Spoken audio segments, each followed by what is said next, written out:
Are you lazy? To preface this piece, I wanted to create a video to stimulate the thought process around this question. How does social media affect people being less present in their bodies? I was stewing on the idea about how easy it is in our age to get distracted, how that distraction easily feels more preferable than the work involved in creating something. This is the greatest issue with creativity today. It's not that we're lazy, it's that we find fascination in many. An example of this, I was doing research on Rod Serling for my script for my video on the Twilight Zone and found a link to an Amazon page for a product which was a novelized companion to episodes from the series. Before long, I found myself itching to watch the Twilight Zone rather than continue with my research.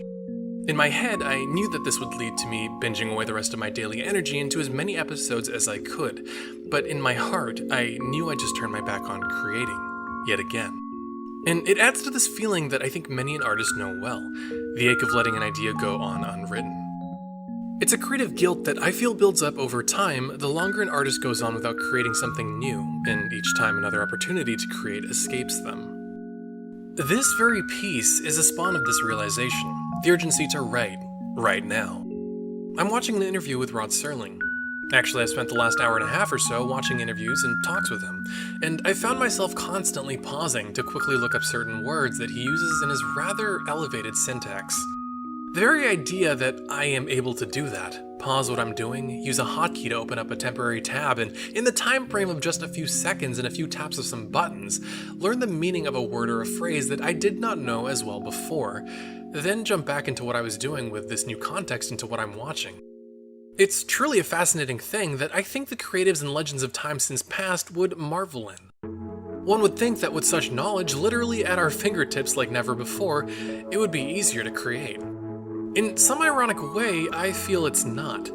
Now, I can't claim to have lived in the BCs or the 1000s or the 1950s, yet somehow I get the feeling that the creative greats of our past would find the time we live in today exponentially frustrating and challenging when juxtaposed with at least what I perceive to be a simpler time. But perhaps this opinion is simply the result of my millennial tendencies. It's just crossed my mind that perhaps the reason why I don't know these terms and words is because I never needed to memorize or mentally notate their meaning. Unlike the literary greats of the past who never had the luxury of a quick Google search, I have in essence a connection to an infinitely vast database of knowledge, almost like a second brain. Perhaps it's because of this that my generation is regarded as stupid by the older ones. Perhaps in this sense, there's some truth to that. Instead of focusing on a qualitative learning experience, we engage in a much more multitudinous mental focus. We're given the luxury of being scatterbrained. Whether that truly is a luxury and something positive, I don't know. In past mentioning a second brain, I just thought of the idea that many of us are perceived as not using our own. In some ways, when I look at my work on YouTube, and because I created it, in my mind, I'm no more an expert than another person within internet access. I'm simply utilizing the second brain, this luxury that we all currently have access to. And my learning experience came exclusively through self-directed practice and YouTube tutorials. I suppose my point here, if any, is to reiterate the idea that I believe we as a species are evolving into a much more technologically dependent kind of organism. The notions that this idea sets forth in the realms of morality, spirituality, and humanity are curious. I think this is what is at the core of a typical episode of Black Mirror. What do we do with this newfound luxury, and how do we conquer the new unforeseen struggles that come with that new environment? Is it possible that our traditional bodily requirements will grow to become obsolete as virtuality begins to take over? Truly, what's the difference between a synthetic reality and the current perceived real world if the perception of both are the exact same? Is it wrong to experience a human emotion in a virtual world just because it manifested in one? And going back to things like The Matrix, who's to say that we aren't already living in one, or that we have been in one ever since our current understanding of the dawn of man? Still, it's something that seems impossible to prove or disprove, so we'll leave it at that. This is an uncharted territory, and where the human experience transcends from here will be of great interest to see in the next few decades. Going back to the concept of laziness, well, what does that mean exactly? What is it to be lazy? We know that it's inherently a negative trait to be attributed, but why do we all experience moments like this? In doing a quick search for why people are lazy, I found an interesting anecdote. People are also poor calculators. Tonight they may eat and drink indiscriminately, without factoring in the long-term consequences for their health and appearance, or even tomorrow morning's hangover. The ancient philosopher Epicurus famously argued that pleasure is the highest good, but he cautioned that not everything that is pleasurable should be pursued, and not everything that is painful should be avoided. Instead, a kind of hedonistic calculus should be applied to determine which things are most likely to result in the greatest pleasure over time, and it is above all this hedonistic calculus that people are unable to handle. The main takeaway from my brief search is that laziness starts where there is no passion, and I think that makes a lot of sense. There are many things in the world that I can do, but there are few things relative to that possibly infinite number that I would actually like to do. So the next thing that I wonder is, are we stepping forward into a future society where doing things that we don't want to do becomes less and less of an option, while simultaneously things that bring us pleasure take a significantly more prominent center role? A saying that I hear a lot is, find something that you love to do and you'll never work a day in your life. And there's truth to that, isn't there? I've never understood people who claim to be genuine in saying, I love to work. The struggle that I think many of us find ourselves in is the fact that we often have to do things we don't want to do in order to live. Why have you accepted so many parts, no matter how well you may have done them in the end, that were basically from bad scripts? To live.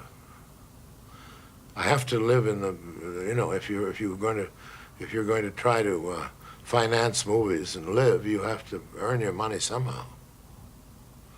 And I've done, most of my movies have been movies I didn't want to make.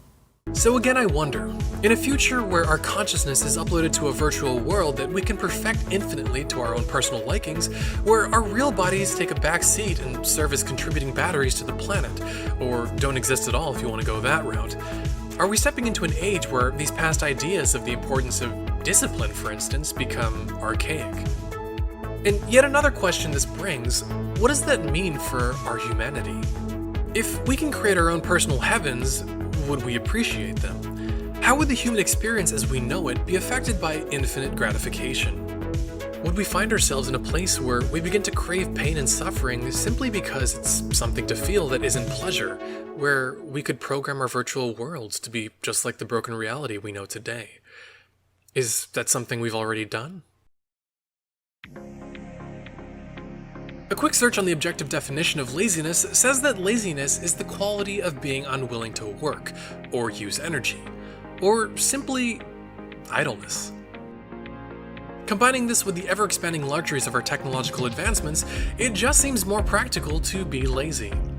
I know how inherently wrong that last sentence sounds, but if putting effort into something that can be equally produced in infinitely more efficient stores by a supercomputer is a reality we're heading for, why waste the energy once that becomes our reality? If we can live in a virtual reality where we are by every aspect of the idea immortal, and therefore time has no meaning, would we ever get to creating that thing we've been too distracted to finally sit down and focus on? Is this thought pattern the beginnings of an inkling into what some call a higher being, others call extraterrestrial, and others still call supernatural? Ourselves. Interstellar is a film that comes to mind here because there's a part of the movie that calls into question the idea of extraterrestrial and higher beings who exist in a fifth dimension. What if that's us? In the opening of The Twilight Zone, Rod Serling states that there is a fifth dimension. And yes, it is a work of fiction, but as a concept, how much do we really know? Perhaps I'm going a little too off base here, but what if I'm not? And if this is true, what does that mean for creativity? What does that mean for art? In the pursuit of creating something meaningful, did we create something that eradicates all meaning? One thing seems clear, and it's that our society is currently in a very awkward transition between the past and the future, the old and the new. We're flying at an ever-increasing rate towards something in the darkness while holding on to beliefs of our past. Whether those beliefs will become virtually meaningless when we get to where we're going remains to be seen. What about you? What do you think?